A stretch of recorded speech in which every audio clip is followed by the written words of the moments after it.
Exit algorithms. Scale smarter. Sell stronger.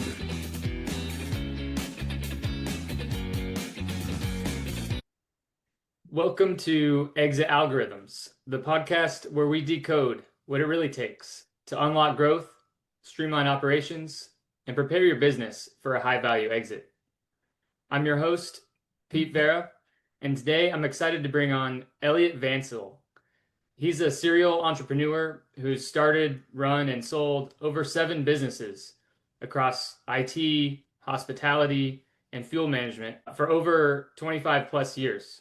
He's now managing partner of FuelLogic, one of the only national providers offering diesel, gasoline, and DEF delivery solutions for fleet operators across the country. Eliot, so excited to have you. Welcome to the show. Hey, thanks, Peter. I appreciate it. I'm happy to be here. Absolutely. Yeah.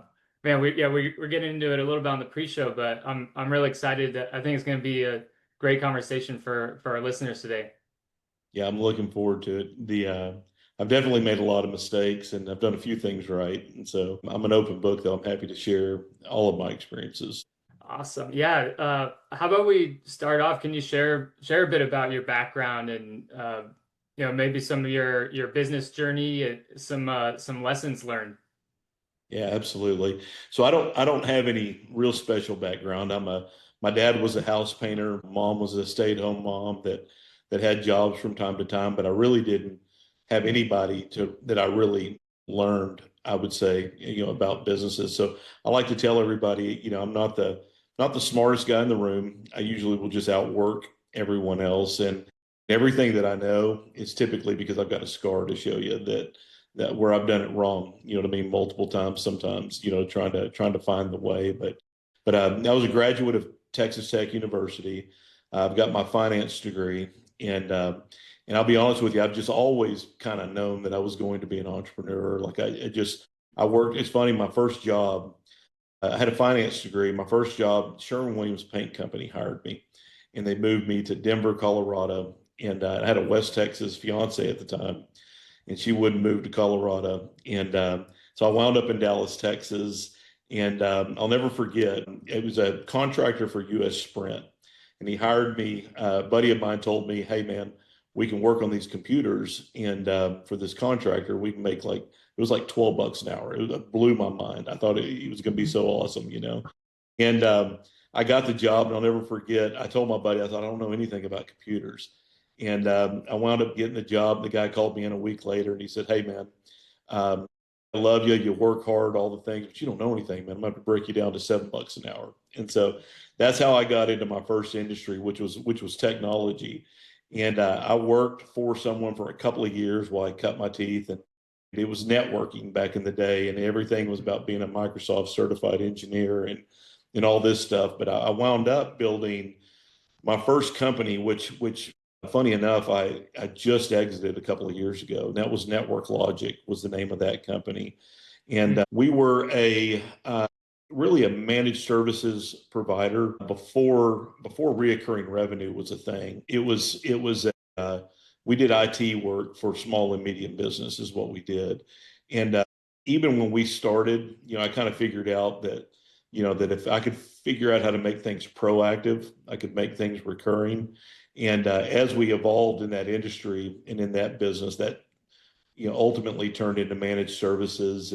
But that's where I cut my teeth, was in IT business. Back when the internet was becoming a thing, I'm showing my age, but back when the internet was becoming a thing, probably in the early 2000s, late 90s, probably actually, early 2000s, somewhere in there, we started selling telecom and internet services to our customers. And we really didn't think too much about, like the money aspect of reselling these services. We just wanted to help our clients get great internet. And then that led to my second big business, which was Nexus Consulting. We were a master agency, and that spun out of FuelLogic. And we sold pretty much, in the beginning, we sold a company that was called CBON Communications. And they were owned by Cisco, and they were one of the first voice over IP companies. And so we became big with those guys. And if you were around back in those days, back in the deregulation of telecom, because everything used to be the Ma Bells prior to that, Southwestern Bell, Atlantic Bell, that kind of stuff. But if you were around whenever they deregulated, all these little companies popped up and they wanted market share. And so we were able to secure a lucrative contract that they would, there's no way that those companies will do those kind of contracts today. But if you were around back then and you got one of these contracts that said evergreen commissions, and there was just all kinds of clauses in these agreements that you can't get today, and a little boutique industry popped up out of that, and it's a master agency is what they call it. And so, but basically what we did, there's probably, I don't know, man, 15-ish real companies that had real contracts and did real business. And it was very it was kind of funny. We all worked with each other, but we were also competitors. And so I would go to you and I'd say, hey, you've got AT&T, I've got Verizon. Let me sell your AT&T, and I'll let you sell my Verizon. We'll help write each other's numbers. And so that was my first real kind of introduction to reoccurring revenue. We would sell telecom services once and get paid forever. And it was kind of like annuity. And we had these agreements that said that we would get paid forever. And so as that industry matured, they started taking those clauses and tightening them up. Like you'd have minimum commitments. You'd have, they'd give you commission for a year, these kind of things. And they'd make it harder, right? Like if you weren't selling, they'd cut your commissions off, things of that nature. And so that's where the master agency space came from. And I did that business for probably about 8 years before I exited that business. But in the end, we had, I think, 350, 400 companies that we were reselling for.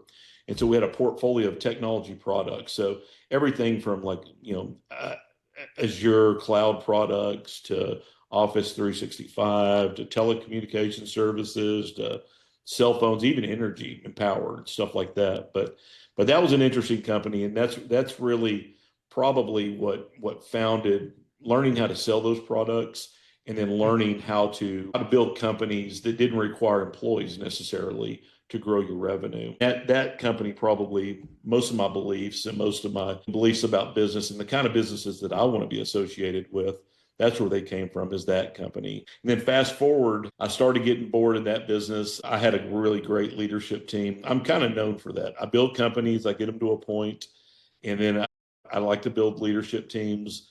And then once they're kind of running things, I get bored and start doing something else. And so a buddy of mine that had been in the early days with me in the IT industry, we're really good friends. And he was my first salesman. And I lost track of him for a few years because he had gotten divorced and he was just kind of getting through all of that. When I found him again, he'd always been in technology. When I found him again, he was in fuel. And so everything I've ever done previous to that point in time had always been in technology. And so when I found him, I was like, what do you mean you're in fuel? We sell technology. And he was like, no, man. He's like, fuel is great. We don't have to go to the front door. We don't have to deal with a receptionist. We're going around to the back dock, and we're talking to the guy that manages the fleet. And he was doing what they call direct to equipment or wet hose fueling. And that's basically where I would come to you and say, hey, you got 10 trucks back there. Instead of sending them to the truck stop every day and wasting your labor and wasting, all the things they're stealing from you, why don't you let us come out here and fuel them at night? And so we jumped. That's where FuelLogic started. And he had worked with me in the telecommunications business, and so he knew about selling products for other companies, right? And doing it that way. And he kind of had a vision that we could do the same thing we did in the telecommunications space in the fuel space. And that's the craziest, really one of the dumbest ideas we've ever had that worked. It worked better than any other company that I'm still operating it today. And I'm just blown away that such a simple, thought, could work. And I'm convinced that there's probably other industries that it could work in. But the reason it worked in fuel is because it's such an old, archaic industry that these are 100-year-old companies where great granddad left it to the left it to his son, left it to the grandson. And they're still writing paper tickets and doing all these things. And so we brought technology into that space.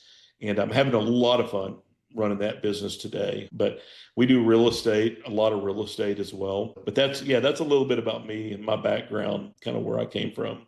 Yeah, thank you for sharing. That's awesome. Really inspiring story.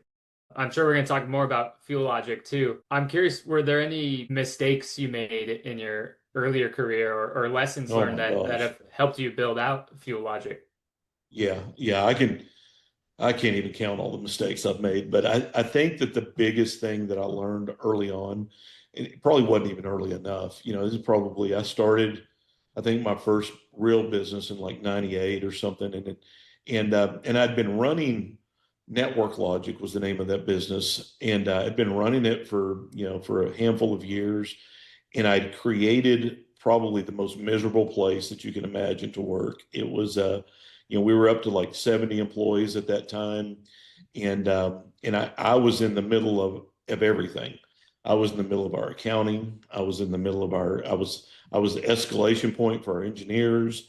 I was in the middle of our sales organization. I was in the middle of absolutely everything. And thankfully, um, by no fault of, by no really nothing that I did that was right, I wound up with a pretty loyal group of leaders that came to me and said, "Hey, we heard about a peer group that we think that you need to join," because it was horrible, man. Everybody hated working there, nobody more than me. It was just a miserable culture, no process, a rudderless ship, and a big micromanager at the top of it, right? And so I joined a technology group called it was a Heartland Technology Group, and it was this farmer that I think he was in Kansas or somewhere that had started this group of IT companies with the idea of having a peer community. I think by the end of it, when I finally was out of that industry, there's like 3,000 companies or something like that worldwide, like Australia, England, New Zealand, everywhere of IT companies where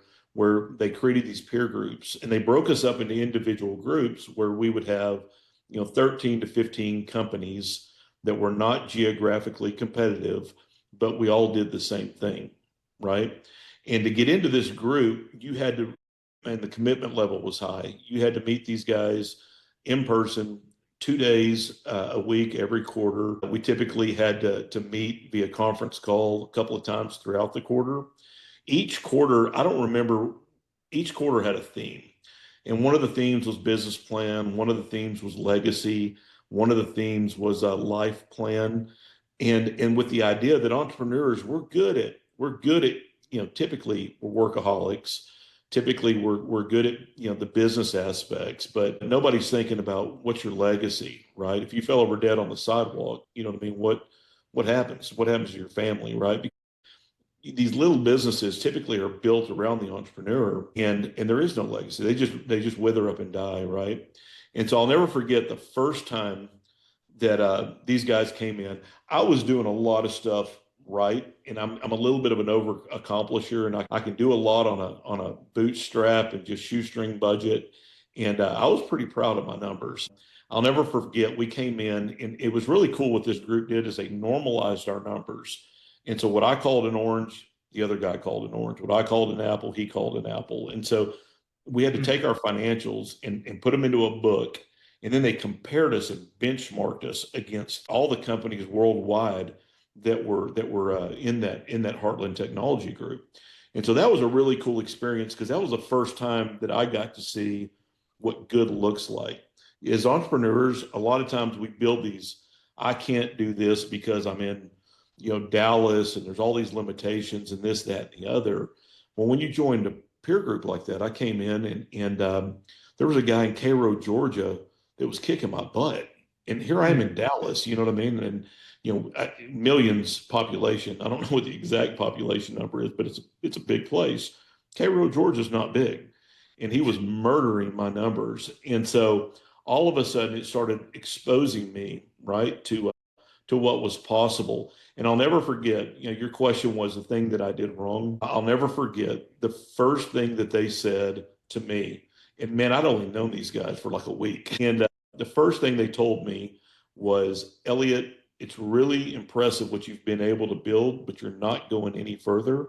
You're at a ceiling because you do not develop people. You don't develop leaders, you don't develop people, and you're in the middle of everything, and you're a micromanager. And until you learn to do that, you're not going anywhere." And I'm not known for listening to people, but that stuck with me and it hurt me. And it hurt my pride for a little bit. I went home and licked my wounds, and I looked at what I had built, and I built this tower, 70 employees. I mean, that's a pretty good size IT company. And I built this tower that had no foundation, right? Mm. And I would say that was probably 2005, six, somewhere in there. And I can tell you that the rest of my career to today, I'm still focused on figuring out how to develop people, how to develop teams, how to develop culture, how to do those things. And so that's what I got wrong early on, is I just was trying to be in the middle of everything. I think I was tearing people down rather than building people up. And that's my biggest mistake. And today I look at my success. It's literally the success of the people around me. And I learned early on that money really doesn't change anything. It actually makes life harder, in my opinion. I Mm. think that it's a lot more fun to want things than it is to actually get things.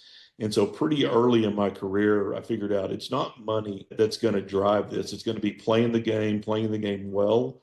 And then I get more out of looking at the people that have worked with me and where they're at today, and knowing that I played a part in that, is pretty cool. Mm. I've got a pretty amazing team around us here today. So, but that would be what I did wrong early on. Yeah, that's awesome. Man, there's a lot of direction we could take this, but I like that. I love that idea of a peer group. Do you have any recommendations for business owners listening? How do you find the right peer group? Yeah, I think that there are. I was trying to think of. There's some that are just general, like you don't that aren't in the same industry. I think YO is one, and there's some other like groups like that are some my buddies have been telling me about, because today we just exited that business a few years ago, and I really hadn't found a good home. Like I still need that community. And me and those guys that were my peers, they were my peers for 15 years, and they still serve as my peers, right? Like even though I'm not in the group with them anymore, I still talk to them weekly, But even today, I need to find a home. And today, I'm in the fuel industry, and there's really not such a thing in the fuel industry that I've found yet. And so, but there are some general. There's YO. There's another one. There's a few of them out there, and I've talked to buddies of mine that say they have similar experiences, even though one's in plumbing and one's in HVAC and one's in the logistics business. And so that's probably where I'm gonna be, probably stopping next, because I miss that community. Your employees tell you what you want to hear, right? And going into a peer group like that, dude, they don't really owe you anything. They just they beat up on you pretty hard. And it was an experience that I tell you, I wouldn't be where I'm at today. That iron sharpens iron. I literally wouldn't be where I'm at today had it not been for those guys. I probably would have just gone back to work for someone, because it was just miserable prior to that. Yeah, powerful. And that, yeah, to open your eyes to realizing you need to build people up to basically take over a lot of your responsibilities at the end of the day. Yeah. Well, and that's the thing people don't really, and I know you will get into this, but I think that one of the biggest things that young business owners don't understand is that it's not, when people come in and look at you and value your company, the more in the middle you are of everything, the less valuable your company is. And it's hard to understand that, right? Because we have most business owners. I'm a big proponent of disc profiling, which is, there's a lot of personalities. I don't know if you've ever heard of that one, but they're all kind of the EOS, same. yeah. But we're all different personalities, right? And to have a successful business, you really need all the personality types, because they all have strengths and they all have weaknesses.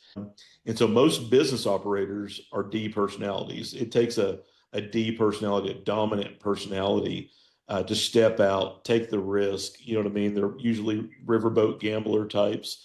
Well, that typically comes with egos too, right? And when you've got an ego, when somebody comes to look at your business, you know what I mean? It's like, hey, I did this, I did that. And you think that you're making your business look good, but you're really devaluing your company. And when someone comes into it's going to place a value on your company, what they want to see is that you could literally exit stage left and and the business wouldn't hiccup at all. And so that's what I work on today, right? And I'm proud to say, um, I'm a big overland camper, and me and my wife love to just go out on journeys, and we're taking multiple, 30-day journeys, you know what I mean, today. And I get back, and sometimes I think my business is a little better than it was when I was there in it, And so that's how you know that you're doing it right. And so, but that's what I enjoy. Yeah, absolutely. That's one of probably the number one thing that's going to increase the value of your business is getting it to be able to run without you. Yeah, yeah. Your leadership team is everything, and that's the best way to build value for sure. Yeah. Do you have a process that you use to try to, identify things that you start to give some of your employees those responsibilities? Yeah, I think that the best thing, and I was introduced to this business system from my peer group, my time with the peer group, but we're big, big, big proponents of the entrepreneurial operating system, which is EOS. I don't know if you've ever heard of EOS, but I run EOS in every one of my businesses, and we've run it since probably 2005. And I'm a big kind of give it back guy, and I love to. I've got a handful of young guys that I mentor today that I go to breakfast with typically a couple of times a week. I've got a different guy that I'll go to breakfast with, and one of them owns a landscaping company, and I've been mentoring this guy probably for 10 years or something. And I introduced him to EOS early on. We were just having conversation. I was telling him about some of the problems we were having at FuelLogic. And he said, "Man, are you sure you run EOS?" I was like, "Shut up, dude. I introduced you to EOS." And he goes, "Man, I don't think you'd be having these problems if you ran EOS." And it's funny, man. He introduced us. I'd always implemented EOS myself, or one of our peer guys would come in and kind of help me. And we never really had a real coach or a real facilitator. And he challenged me. He said, "You're not running EOS," and he challenged me to go meet with his coach, the guy that I'm mentoring right now. I'm with his coach, and I went and sat down with him. And probably 2 years ago, we sat down with this guy, and he said he was intimidated by me. The coach was, because like I'd been running EOS longer than him. And once he got to know me, he said, "Eliot, you're running EOS all right, but it's not the entrepreneurial operating system. You're running Eliot's operating system." I had taken EOS and I'd kind of morphed it into my own thing. And so we recommitted EOS about 2 years ago, and like literally do EOS literally to the T today.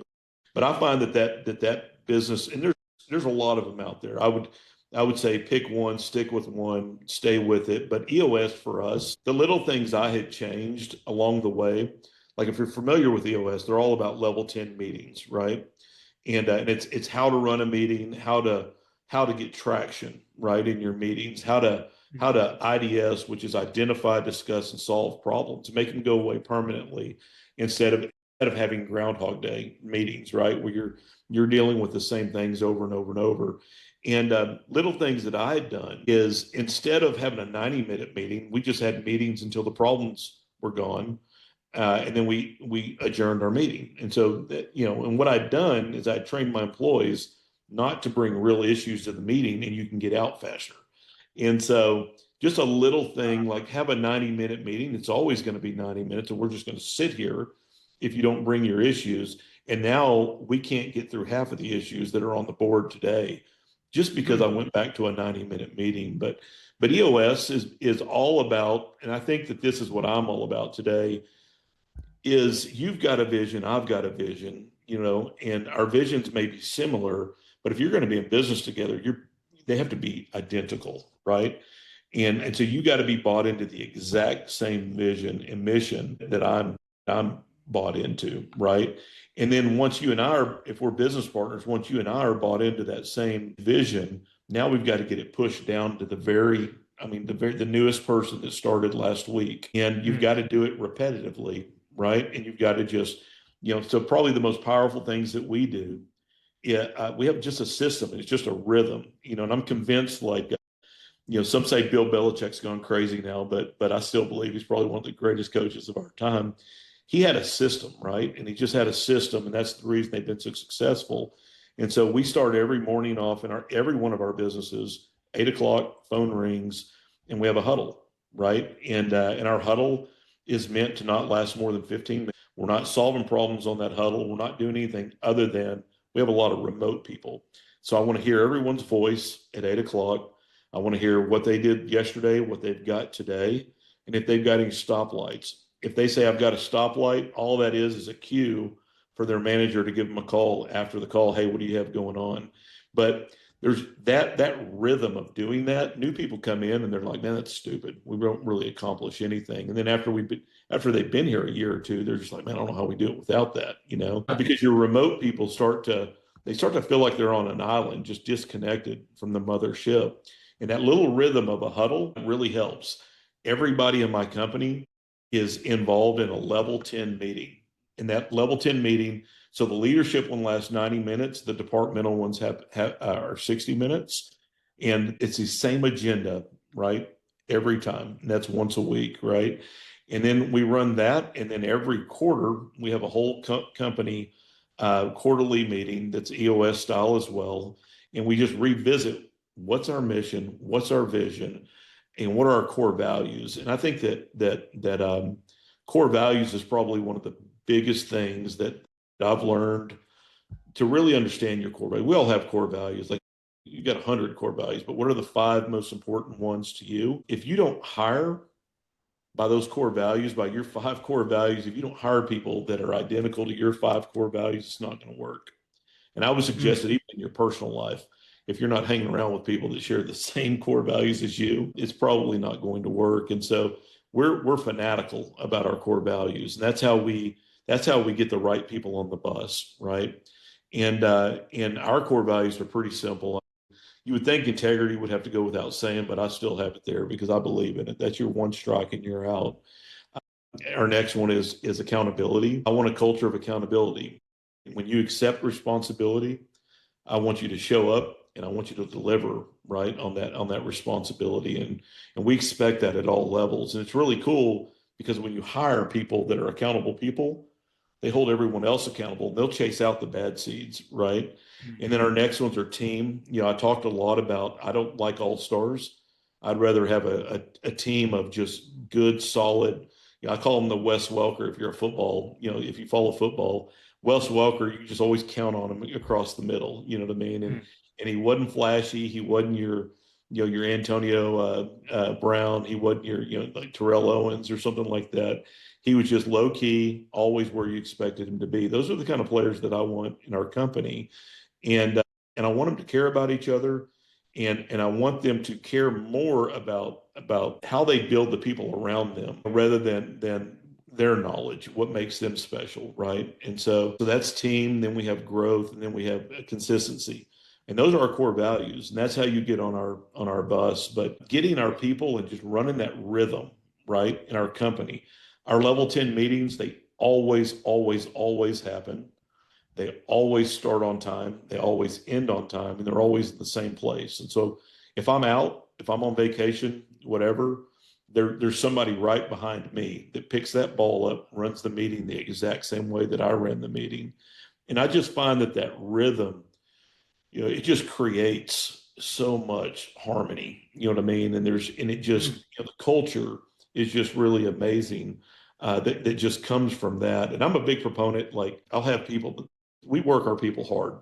Our teams, like they really deliver. FuelLogic will do over $100 million this year, and we've got 29 employees. That's pretty impressive. Wow. You know what I mean? That's pretty cool. And so I'm probably prouder of that than anything, right? Like in my stat book, I'm like, how do you do that with that few of people? And it's because we just have we have that culture. We have those core values, and it's just that rhythm. And so, EOS is the foundation for us. We use it in everything. Yeah. Oh, thank you for giving all that level of detail. I appreciate it. I'm familiar with EOS, but it's always great to hear someone who's really, really living it out. Yeah, revisit it, man. It's and there's nothing that, it's all common sense stuff, right? Like when I explain it to buddies, like when I'm mentoring guys or whatever, they're like, man, that's all like pretty common sense stuff. I'm like, yeah, but are you doing it? They're not, you know what I mean?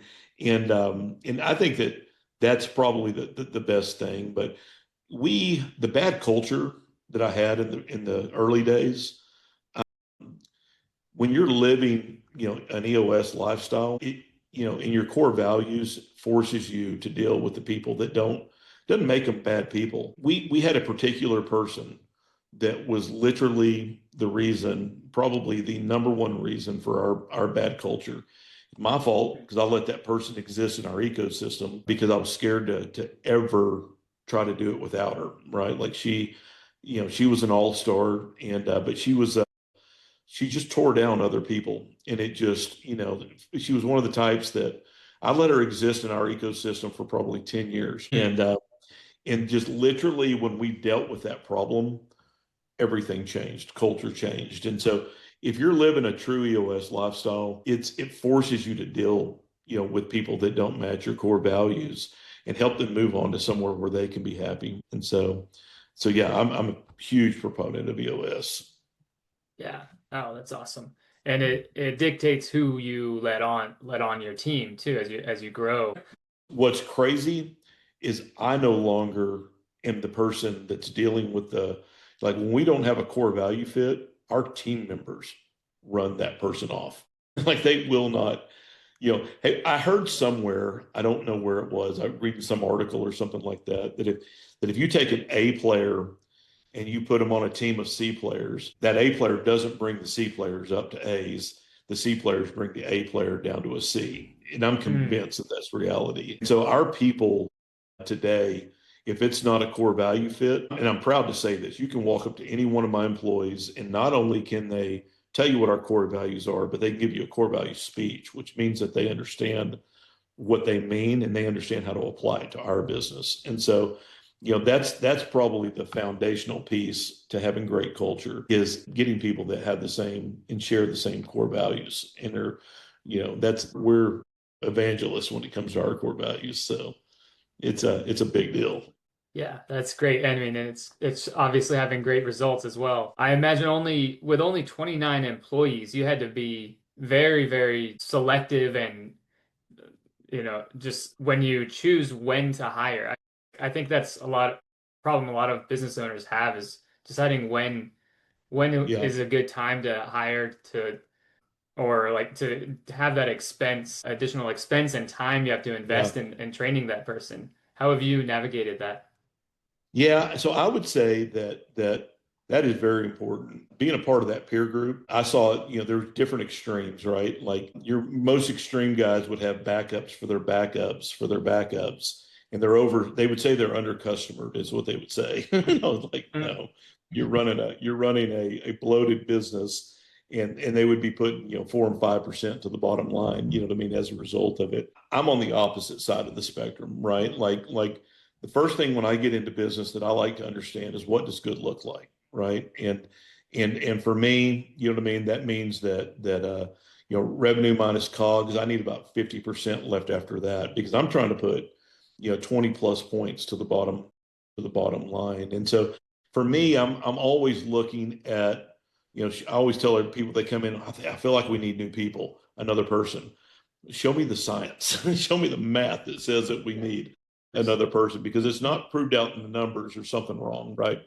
With your processes or with something. But what I challenge my people with, I'll tell you one thing that we do at FuelLogic is that every seat on the bus, every employee is all paid. When the business wins, our employees win. So they all have a component of shared compensation, like a so I tell you what, we won a Incentive. big deal with Walmart a few years ago, and we were all going around the office high-fiving, and we fill their turkey trailers, which is the holiday where they put the turkeys and the pies, and it's their freezer space during the holidays. And it's a weird thing that we do, but it's very profitable for us. And so we were all going around high-fiving, and I got to the little girl that does our invoicing, and it doubled her job. Like it took our invoices and doubled them during the holiday season. I looked at her and she high-fived me and I said, "You're not really happy about this, are you?" And because, and so right then and there, I was like, all right, I've got to put a system in place that when When the company's winning, our employees are winning, right? And so that's the number one thing I think that our employees think about gross profit.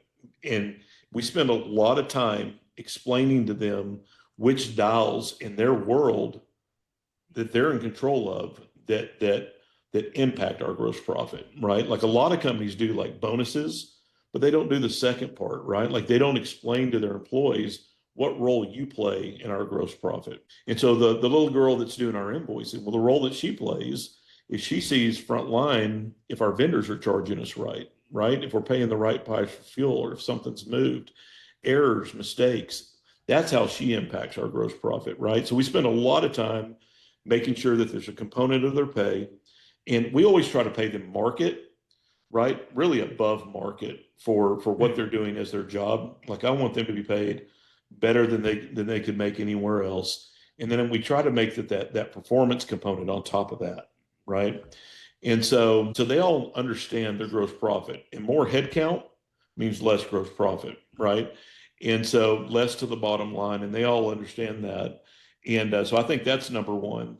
But the questions that we ask before we ever hire anybody, because what's the easiest way to mess up your culture? It's to hire somebody that doesn't fit your culture, that doesn't fit your core values, and you introduce the pilgrims to the Indians, right? You make all your Indians sick, right? Like that you're at risk every time you have to hire someone, right? And so we take hiring people very, very seriously. So the first question we ask ourselves is the pain that we're feeling, is it temporary or is it permanent? If it's temporary, we're not going to hire anybody and we're just going to muscle through it. We might bring a temp in or something like that if it's really bad, but we're just going to muscle through it. The next question we ask ourselves is, can it be solved with process or technology? Right? Do we have a process that could be improved to where we could still get it done with the same headcount? Or is there technology that we can bring in, like our invoicing? Like we're an invoicing machine. We produce an insane amount of invoices every month, and so we still do that. Like we just now last December hired a second invoice girl. So our the little girl, she's been with us for a long time. She did all of the invoicing because we kept improving our technology to be able to do more. And so we bring AI in, we would bring in all these things that made her job easier. There's a point in time that you hit where it's not temporary, can't be solved with process, and it can't be solved with technology. And that's when we believe that it's time to hire. And then we spend a good amount of time making sure that we have a complete alignment with our core values. Slow to hire, quick to fire, right? Like we've made some mistakes. We've gotten people on. You don't really know until you get them in. But we spend a lot of time trying to make sure that they're a good core value fit. And then once we get them in, we make sure we get them out quick if they're not. But that's our biggest thing. And then once you got them on the bus, we're big on making sure that we get them in the right seat on the bus. And getting them in the right seat means that seat is well defined, right? Like so many companies don't have like really defined, EOS is big on what are the 5 most important things that Eliot's responsible for in this seat, right? And then when we hire people, we try to that's where we use disc profiling, because like a D and an I, they're not known for being great organized people and detail-oriented people. And so if we're hiring for an accounting seat where it's critical that they're detail-oriented, probably don't want to hire an I. You know what I mean? Like you probably want to get an S or a C probably in that seat, somebody who's more detail-oriented. And so that's how we approach hiring, is fanatical about that whole process. Got it. Yeah, awesome detail too. I love your systematic approach of, hiring at the right time. Super valuable. I think something else that's important to mention as part of that thread is we have hit, I think in the past 5 years, we've hit our quarterly goal, which is our revenue. I mean, all the way down to our net income within 1%. We're not growing by accident. Like it's intentional. And when it's intentional like that, and and you can predict because your sales team's hitting and all the kind of things, what you're going to need operationally to support that in advance, right? Rather than like my early businesses were rudderless ships, man. If if we got, good Lord, I can't imagine getting one of those businesses to 100 million, like it would, but today there's nothing that's accidental. Like we call our shot at the, we have literally, EOS is big on, we have a 10-year plan. And that's we call that our BHAG, our big, hairy, audacious goal. Like, man, we're dreaming, baby. You know what I mean? Like it's a big deal. And then you just work backwards. You reduce that down to a 3-year plan. You reduce your 3-year plan down to a 1-year picture. And then you reduce your 1-year picture down to quarterly. In EOS, we call them rocks. And we live in 90 days in EOS. And but you call your shot, and nothing's an accident, right? And you're adjusting along the way, like things are happening in the industry that, but every 90 days you're readjusting. And it's amazing to me that we've been within 1%. And so having that kind of a map, it makes it a little easier to know when to hire and when to do things, to be ahead of it. Because it's always hard to hire someone after you needed them, right? Like because you really need somebody. I would say that employees, man, they're not real valuable until they've been here about 6 months, maybe a year, before you're like, all right, they get it, right? Like they get all the nuance to our little business, and they're valuable at that point. And so you need to be ahead of the curve a little bit. Yeah, it makes sense. I'd love to talk a little more about growth strategy also.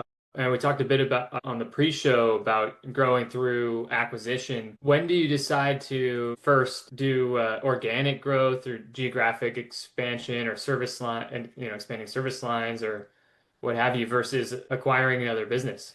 Yeah. So I've done it all the ways, right? Like I've done in the early in my career, we did it all through just good old fashioned door knocking and the hard way, hiring sales guys and trying to, and the reality of that world is that it's hard to predict, you know what I mean? If you're totally reliant upon that. And I've done M&A work where we've gone out and we've found companies that I love finding a company that the operator, like in the IT industry, I'll use that as an example, where you had an engineer that wound up being a business owner.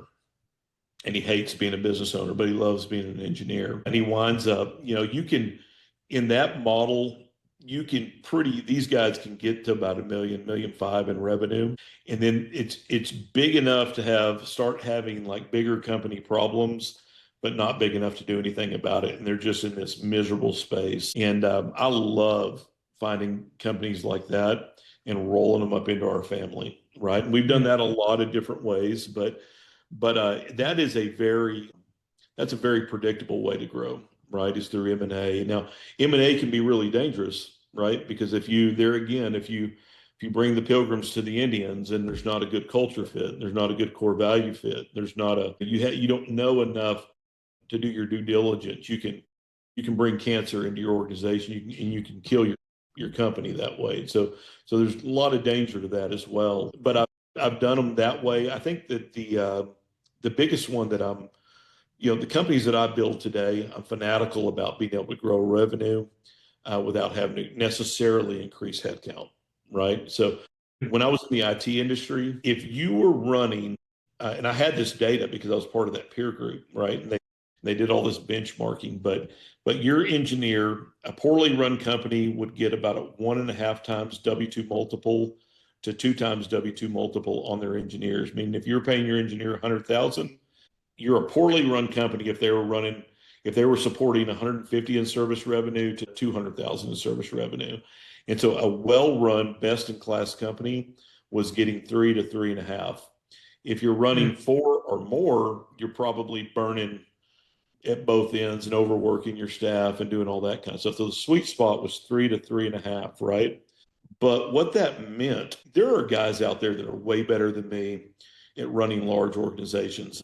I don't love it. I don't love having, I love small companies, small teams that are highly effective, right? And so in that model, every $300,000, I had to hire a new engineer.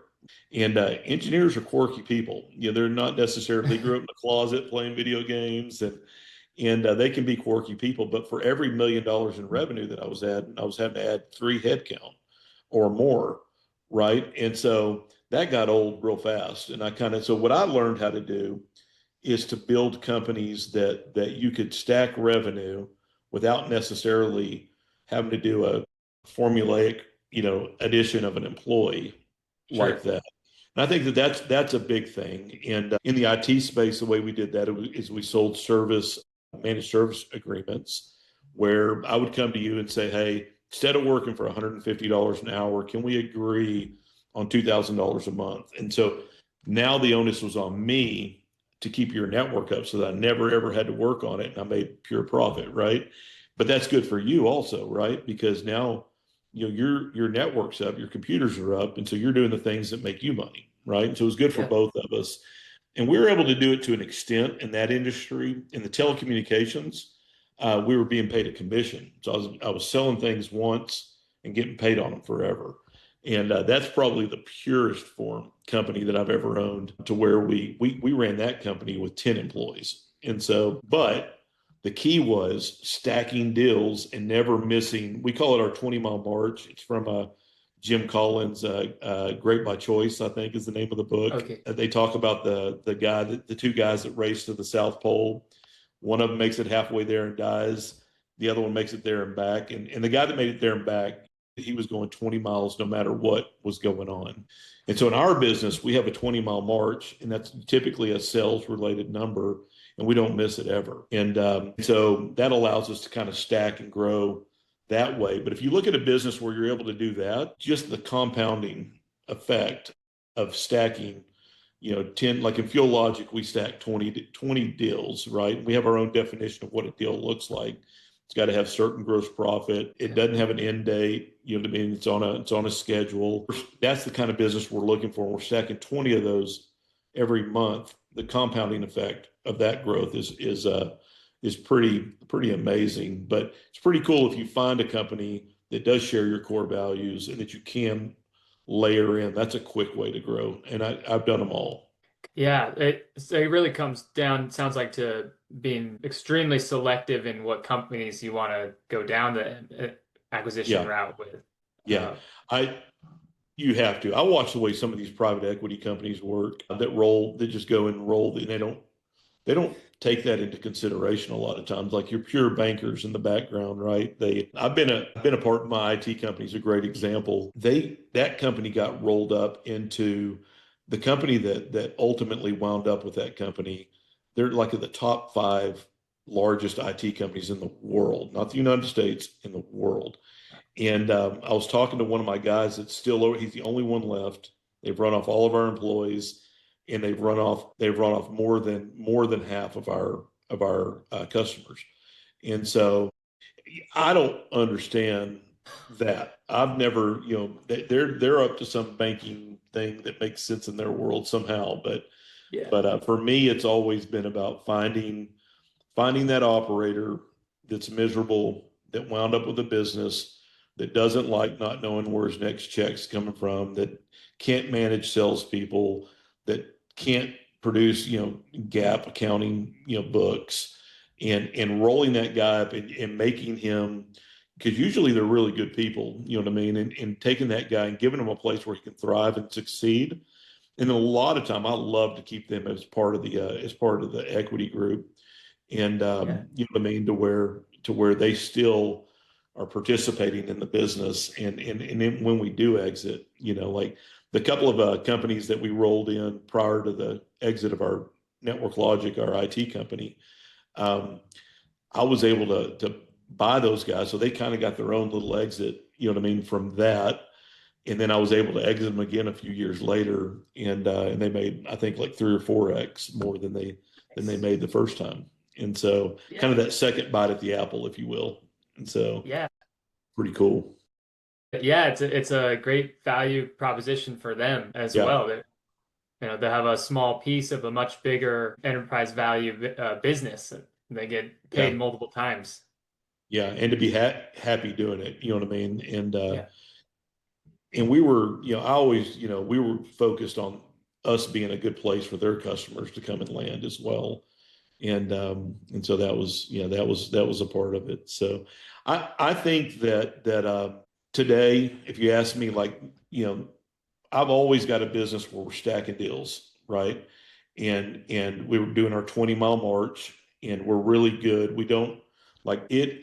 We hadn't missed our 20 deals in 10 years, I think. Like, I can remember one time that we missed it, and we're all sitting in the conference room at 10 o'clock at night on the first of the month talking about, what we're going to do. And we only missed it by one, but that's how seriously we take stacking those deals. And that's part of that revenue predictability, right? That we talked about a little bit earlier. And so my foundation is always around that. And then I'm never probably actively looking to find that guy that we can acquire, but I'm always, every week I force myself, and I believe this is a great exercise for any entrepreneur. Every week I force myself to go sit down with somebody that I don't know, that doesn't even necessarily have to be in my industry, but just is going to be able to give me information, going to be able to introduce me to something that I didn't, that I hadn't been exposed to before. And I find that exercise of me just doing that over and over and over, that's typically where I find these acquisition targets. And I'm not afraid to pick up the phone. We're in a big pond. I'm not afraid to pick up the phone and call my competitor and get lunch with my competitor and have a friendly lunch with a competitor. I'll do that pretty regularly. And I'll be honest with you, it's kind of produced, like I had one competitor that, because we did that and he liked me and I liked him and we kind of formed a relationship, he could have taken one of my clients one time and he didn't do it because of that. Wow. And so that's a pretty cool deal. But that's typically how I find those opportunities is doing that. When you're looking for them, doesn't feel like you ever find them. But if you've always got kind of a hook out there and you're just constantly, I try to pay everything forward, right? Like you can probably tell from this conversation, I'm an open book. Like early in my career, I thought that I had all this proprietary knowledge that I needed to keep a secret and all these things. No, man, this is a big pond that we live in. And if there's that much synergy between, two companies, why not push them together and figure out how to do it together? And so that's how I live. I appreciate you, sharing that mindset and some of those tactics as well. Super valuable. Thank you. We could probably talk all day. I'm trying to keep it, somewhat in check here, but I would be absolutely. Good luck keeping me in a vein, man. I tend to be all over the place, man. I think I'd be missing out. I'd be doing our listeners a disservice if I didn't bring up the topic of AI with you. Just because of your, expansive career in technology, seeing all the ups and downs and changes throughout the years. And then also your focus on, minimizing headcount while maximizing the, the gross profit, like you mentioned earlier. I'd love to hear your mindset around AI. How are you implementing it, leveraging it in FuelLogic? Yeah, it blows my mind, the world that we live in today. And we didn't have any of this when I was in the IT space, and it's just crazy. But I think that we've developed all of our own technology, which I'm typically not a big proponent of, right? Like, I've supported businesses in IT and, for since 1998, right? And I've always, I've seen a lot of people go wrong trying to develop their own platforms and things of that nature. So if there's something canned out there that you can possibly use it. But in FuelLogic, we couldn't find anything that could support the way that we do our business in FuelLogic. And so all the systems that we have today are developed, and we use AI. There's a lot of areas that we use AI, and besides just, it's crazy what you can just sit there and just feed into AI and the conversation that you can have. I did a booklet for our board of directors, and it was just kind of year to date, kind of a outlook of where we're at, and that would have taken me weeks, to have produced that document, and so I use it a lot for that kind of stuff. But in the business, we use a lot of AI in our systems. We do a lot of 3PL. We've got one of the larger networks of fuel providers in the nation. The fuel industry is very segmented because it's so capital heavy. Like, it's, these fuel trucks are $500,000-$600,000. And so like the biggest fuel companies that actually roll assets, maybe 13 states or something like that.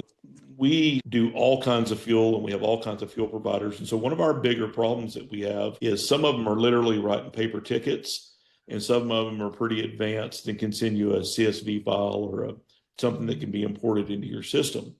And so we've used AI in our system to where it can literally take these invoices from any number of formats, almost even handwritten. Like it's not quite, but almost even handwritten, all these formats, and it can take it and it can take it and standardize it into our invoice, right? And so the person that's responsible for our invoicing here in our place, all she's got to do is just kind of go through and check and make sure it all came in properly.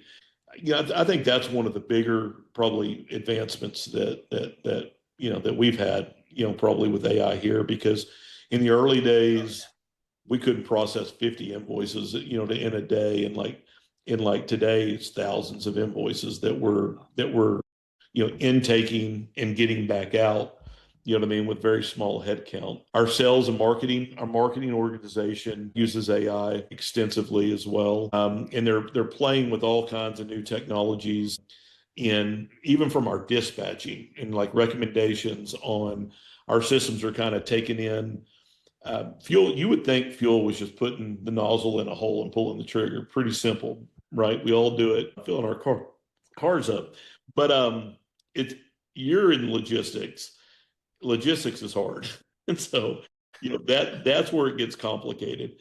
And so just like a doctor, you've got certain fuel providers that will, one will go out and do that 20-gallon fill into a refrigerated trailer for Walmart. Another one won't do anything if it's smaller than 10,000 gallons, right? And so and there's everything in between there. And so it's really hard for us to intake an order. And so today we even have our own network of trucks in certain markets where we have really, really heavy density. And we use the technology to intake the kind of order that it is, and then to output, where's the best place to put this, right? This order. And even then it's challenging because if it's a same day delivery, your best output might not have any capacity to do it today. You know what I mean? And so it's really, really challenging for us to kind of figure that stuff out. So we use AI there.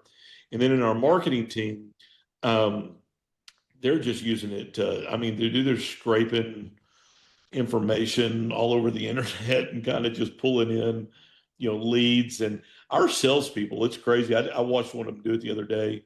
He was traveling to Atlanta, and he had one meeting, and he was like, dude, I'm not going there and just having one meeting. And he asked AI, and chat knows enough about him that it literally laid a whole day out with him with people that he should go talk to that would be good customers for us. And it laid the whole thing out for him, and he put his flight in there, and it told him what time to be at the airport. And so, the world that we live in is crazy. And we have a good amount of programmers. We do a lot of outsourcing to the Philippines, and we've got a lot of tech people over there. And then we have our people here in the States, and it just seems like every week I'm getting in and learning a little bit more of what they've got planned and all that kind of good stuff. But we're definitely embracing it. And one of the things at FuelLogic that we've done well because of my technology background, the fuel industry was, man, I don't even think they knew how to spell Google. You know what I mean? And so we came into the industry, we literally took over Google. And so if you're looking for fuel, you're finding one of my entities, right? Nice. And so we're getting first crack at it. And at first the industry was resistant, because we were almost taking the orders the way that they used to get and feeding them right back to them. At first they were resistant, but then they came to love us because we're so much more than I hate the word broker, but we're so much more than a broker. We're involved in the logistics. We handle all the customer service issues with the client. We do a lot of the middle work that they would typically have to do. And then the other thing that we do is we insure every gallon that we pump so they know they're going to get paid. And so we Mm, get rid of a lot of their accounts receivable risk as well. And so that's how we're using it. love it. Yeah, thank you. A bunch of use cases there. I think listeners will find really valuable. Not only your for your team, but also yourself, kind of as a executive assistant, Yeah, thought partner in a way. that blows my mind. It's kind of scary to be honest, but yeah, it's crazy what it remembers about. Sometime when you're bored, just go ask, chat what it knows about you and look at the document that it produces. Yeah, it's a very, very powerful tool. Yeah, wow. Yeah, where do you see it going in the next, few years? It's hard to predict, I know, but you've seen some major disruptions throughout your business journey. Yeah, I'll tell you where I've been using it the most here lately. Well, if you would have asked me about being in the fuel industry 2 or 3 years ago, I would have told you, yeah, I'm going to probably exit this thing in a few years because, EV cars and EV trucks and, these self-driving. And I tell you what, man, this AI construction thing that we're in now, I don't know, I'm certain you are probably seeing it around your place. They're building 100 and I think it's 45 data center or not, like AI data centers in Mhm. Texas, um, like right now. And some of our biggest projects are we're providing all the fuel during the construction phases of these data projects. And like we're doing one in Amarillo right now it's like a 15-year project. It's 5,000 acres, going to be 500 buildings by the end of it. It's in the middle of nowhere. And so all of a sudden, I've got kind of a renewed, I want to stay in this for a while because so many of and it's not just AI. We did the Samsung facility where they brought the chip manufacturing back into Austin. We did Tesla in Austin. All of a sudden, I think that we outsource so much of this construction, of what we do. Now we're bringing it back into the States, and it's created this crazy amount of activity around building things. And so I don't know. I know that everybody using AI, we're providing a logistical role in building these things. One of these facilities, it's in the middle of Texas, the middle of the desert, and they don't know where they're getting their water. They don't know where they're getting their energy, their power, but they're already building these things, and they've already completed one building, and they hadn't figured out where they're getting their power yet, and they filled this thing full of servers, and we're literally fueling, megawatt generators to run these data centers. And so, I don't know where it's going to take us, but it's for me, the stuff that's going on in Iran right now has Yeah. double the price of our fuel. And so in the fuel industry, it's weird the way the fuel industry works. In computers, if I sold you a computer, I mark it up 30%. And if the computer is twice as expensive next month, I still mark it up 30%. Fuel doesn't work that way. Fuel is like Mm. cents over wholesale. And so if your price doubles, all of a sudden you've got all this risk and this AR risk and all this stuff. And so I've been using AI and I've been using different platforms to see what kind of feedback I get, but just in order to manage our risk and I can process data really, really quick. And I can analyze huge tables really, really quick. And I just don't know if I'd have been able to maneuver this fast years ago to deal with this type of a situation. Yeah. Wow. Yeah, it's ultimately expanding what you're able to do, expanding your output and able to open your mind to things that you wouldn't necessarily think about too. And it's man, it's crazy how valuable it is. Because I always like, the sniff test, the gut, does that feel real? And it's crazy how real it is. And so very powerful. Yeah. Well, yeah, I know we're way over the 45 minutes I Are we promised at the really? beginning, but that is totally okay. Thank you so much for pouring into our listeners today. Really got a lot of value, tons of wisdom you shared, Elliot. So, yeah, where's for people who's got a lot of value as well from this, where's the best place they can find you and learn more about you and FuelLogic? Yeah, you can find Eliot Vancil on LinkedIn is probably the best place. And then obviously FuelLogic.net as well. You can find me that way. And yeah, I'm an open book. I love talking to entrepreneurs. And so if there's anything that, struck a chord, I'm an open book, happy to help. Yeah, thank you, Eliot. It's great having you on the show today. Yeah, man. Very nice to meet you. I was excited to be here. Exit algorithms. Scale smarter. Sell stronger.